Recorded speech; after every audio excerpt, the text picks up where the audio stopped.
Hello, मैं Shashi Kumar, D.Ed. SC VI second year, semester 4th, paper 12, early childhood care and education, visual impairment. आज हम 2.3 के बारे में चर्चा करेंगे। यूनिट 2.3 है utilising services of anganwadi and balwadi workers, means anganwadi और बालवाड़ी सेवाओं का महत्व। तो आइए जानते हैं आंगनवाड़ी सेवाओं का क्या महत्व है। एक छोटे से गांव में पूर्ण व्यवस्थित बालवाड़ी का प्रारंभ करना मुश्किल होता है। दूसरी ओर बड़े गांवों में कई कारणों से सभी जगह से बच्चे केंद्रीय बालवाड़ी में नहीं आ पाते हैं। इस कारण एक भिन्न प्रकार की बालवाड़ी आंगनवाड़ी का विकास किया गया।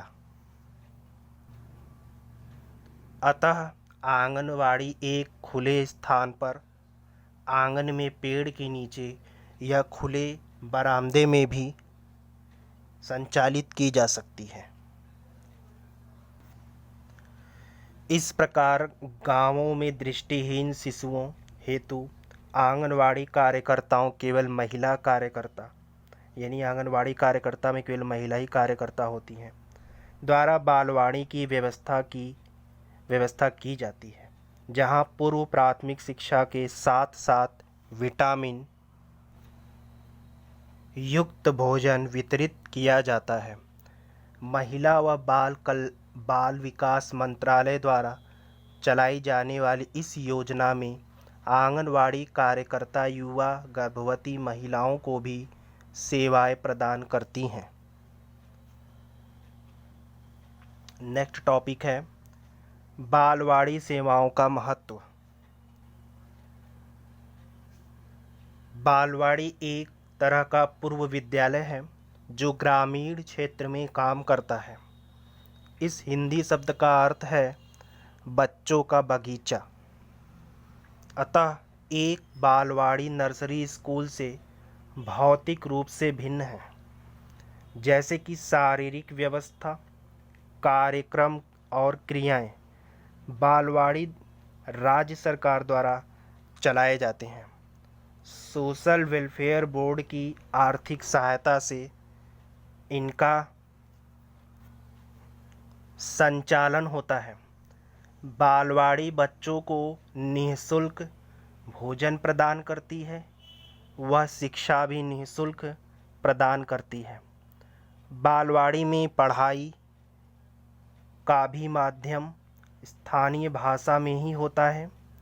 बालवाड़ी में अनौपचारिक माध्यम से शिक्षा दी जाती है। इसमें खेल खेल में पढ़ाने का प्रावधान है। स्टूडेंट, ECCE में शिक्षा के दो माध्यम बताए गए हैं। पहला है औपचारिक शिक्षा, दूसरा है अनौपचारिक शिक्षा। तो औपचारिक शिक्षा उसे कहेंगे जिसको हम विद्यालयों और संस्थाओं में शिक्षा प्रदान करते हैं, और इसमें शिक्षक और शिक्षार्थी प्रत्यक्ष रूप से एक दूसरे के सामने होते हैं। किंतु अनौपचारिक शिक्षा में शिक्षक और शिक्षार्थी का प्रत्यक्ष होना आवश्यक नहीं है, और इस बालवाड़ी शिक्षा को हम अनौपचारिक शिक्षा के माध्यम में से शिक्षा दी जाती है, और इसमें बच्चों को खेल खेल में पढ़ाने का प्रावधान भी सम्मिलित किया गया है। अर्थात अनौपचारिक शिक्षा हम कहीं पर, किसी भी स्थान पर, निश्चित एक स्थान पर हम शिक्षा प्रदान कर सकते हैं, और इसमें शिक्षक और शिक्षार्थी का एक दूसरे के सामने प्रत्यक्ष होना आवश्यक नहीं होता है। जैसे आज हम लोग देख रहे हैं जो भी हम ऑनलाइन पढ़ाई कर रहे हैं यह एक अनौपचारिक शिक्षा के अंतर्गत ही है। और जितना हम दूरस्थ माध्यम से शिक्षा प्रदान करते हैं, जैसे राजर्षि टंडन मुक्त विश्वविद्यालय और इग्नू हो गया, और ऐसे कई तमाम संस्थाएं हैं जो कि अनौपचारिक शिक्षा के माध्यम से शिक्षा प्रदान करता है और हम लोग शिक्षा ग्रहण करते हैं और इस तरह से अपने लक्ष्य को हासिल करते हैं। स्टूडेंट्स, एक नोट करने वाली बात यहाँ पर यह है कि पद्म भूषण विभूषित श्रीमती ताराबाई मोदक इससे सक्रिय रूप से संबद्ध रही हैं। इससे का मतलब बालवाड़ी और आंगनवाड़ी शिक्षाओं से संबंधित ये जो है पद्म भूषण से सम्मानित रही हैं और इसमें इन्होंने बढ़ चढ़ करके कार्य को किया है और सफलता हासिल किया है। महाराष्ट्र के थाना जिला में बोर्डी नामक गांव में नूतन बाल शिक्षण एवं संघ नामक एक ग्रामीण पूर्व विद्यालय खुला गया। तब पहली बार बालवाड़ी शब्द का प्रयोग किया गया। बालवाड़ी शब्द का अर्थ एक ग्रामीण पूर्व प्राथमिक विद्यालय जो कम व्यय में वैज्ञानिक तरीके से चलाया जाता है, जिसमें स्थानीय सामग्री का प्रयोग करके शैक्षिक सामग्री बनाई जाती है।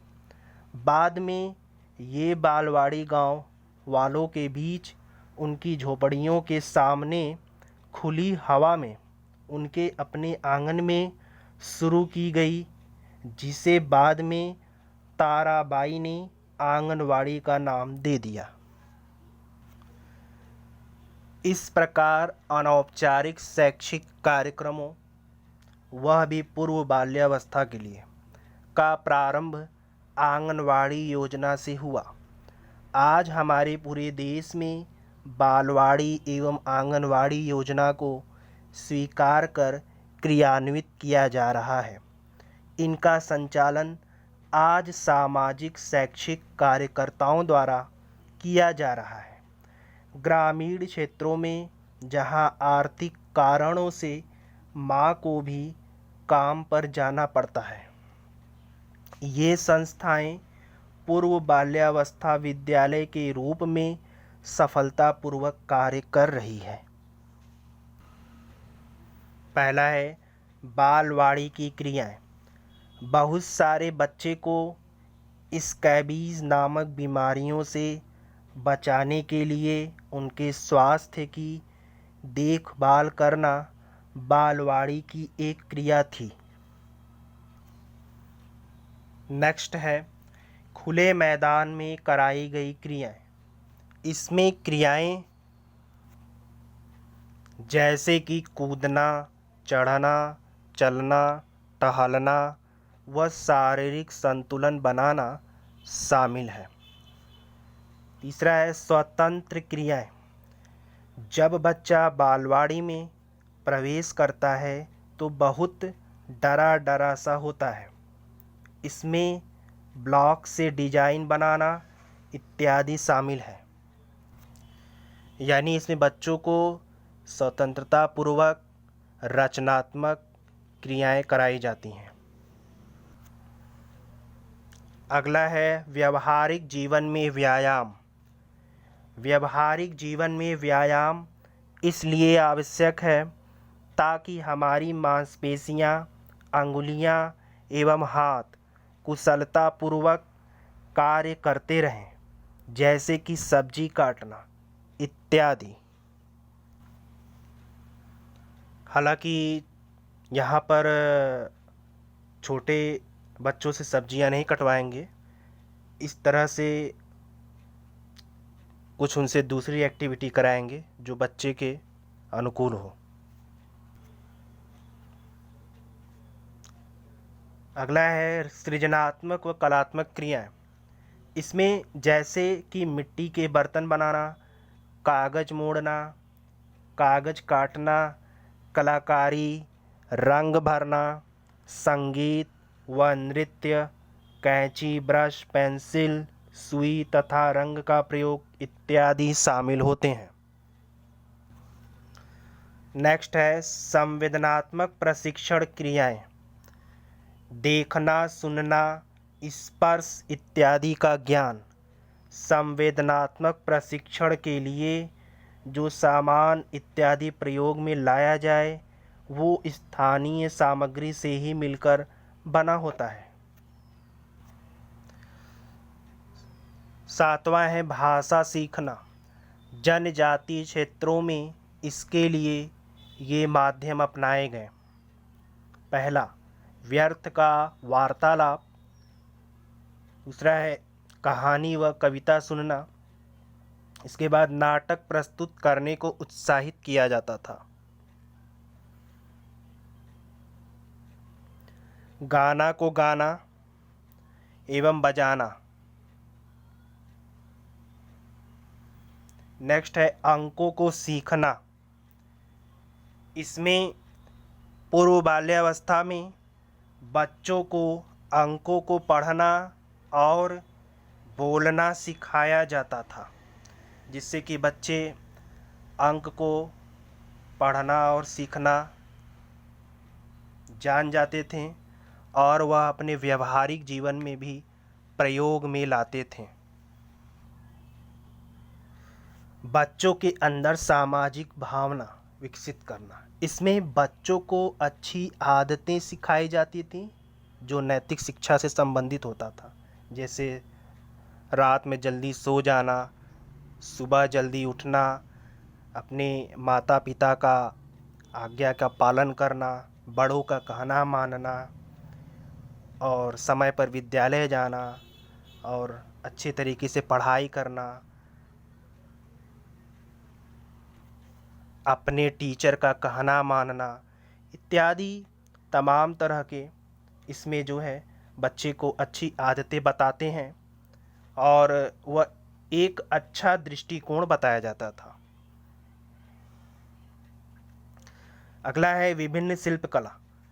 बच्चों को भिन्न भिन्न शिल्प में काम करने वालों के कार्यस्थल पर ले जाया जाता था, जैसे सुनार, लोहार, दर्जी इत्यादि, ताकि बच्चे में विभिन्न तरह की शिल्प कला का कौशल विकसित हो। अभी तक हम लोगों ने सामान्य बच्चों के लिए सामान्य तरीके की बातें जानी। अब हम इसी आंगनवाड़ी और बालवाड़ी में हमको दृष्टिबाधित के क्षेत्र में पढ़ना है। तो दृष्टिबाधित क्षेत्र के पूर्व बाल्यावस्था में आंगनवाड़ी, बालवाड़ी कार्यकर्ताओं की सेवाओं का महत्व।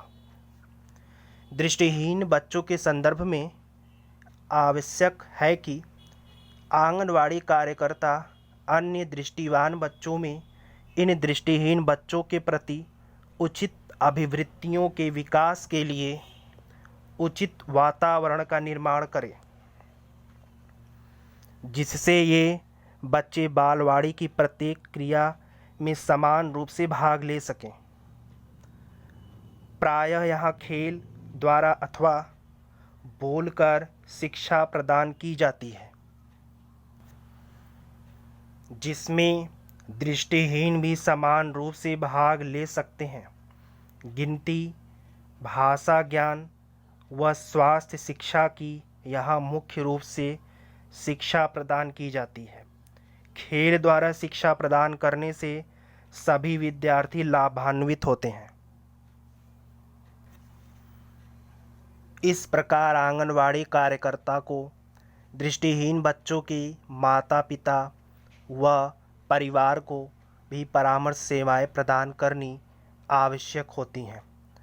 प्रायः माता पिता विशेष रूप से गांवों में मौलवी, पंडित व ढोंगी के चक्कर में पड़कर बच्चे के जीवन के महत्वपूर्ण वर्ष बर्बाद कर देते हैं।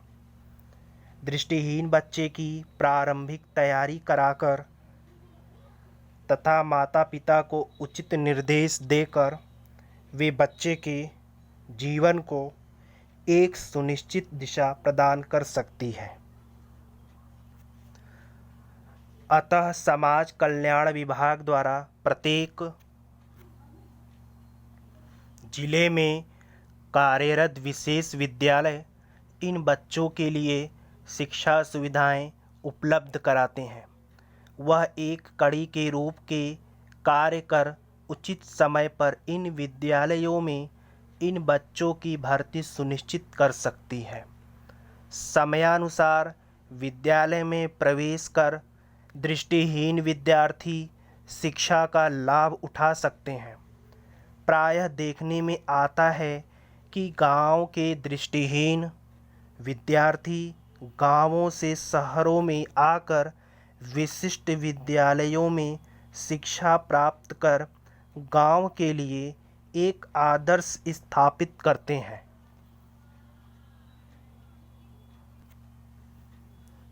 इस प्रकार से 21वीं शताब्दी समावेशिक शिक्षा की सुविधाएं उपलब्ध कराकर दृष्टिवान व दृष्टिहीन की दूरी पाटने की दिशा में कृत संकल्प है। विश्व भर में समावेशित शिक्षा के लिए प्रयास जारी है। आदर्श समाज में सभी की भागीदारी होनी आवश्यक है। उपर्युक्त निष्कर्षों के आधार पर यह कहा जा सकता है कि दिव्यांगता के आधार पर विभेद करना मानव अधिकारों का हनन है। अतः आवश्यक है कि विद्यालय की समावेशित शिक्षा के आधार पर समावेशित समाज का निर्माण किया जाए, जहाँ प्रत्येक व्यक्ति अपने मानव अधिकारों का लाभ उठाकर समाज, देश व विश्व निर्माण में अपनी भागीदारी सुनिश्चित कर सके। आज के टॉपिक से प्रश्न हैं।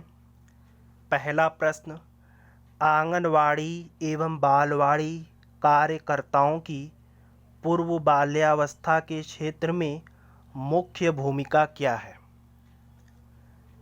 और प्रश्न नंबर 2 है,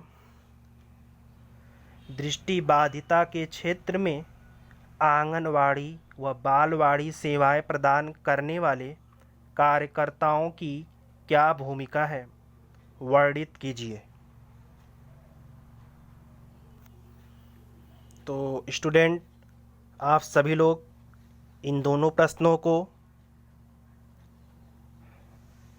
लिख करके अपने बनाए हुए व्हाट्सएप ग्रुप में सेंड करिएगा और इसका मूल्यांकन करके आपको बताया जाएगा। धन्यवाद।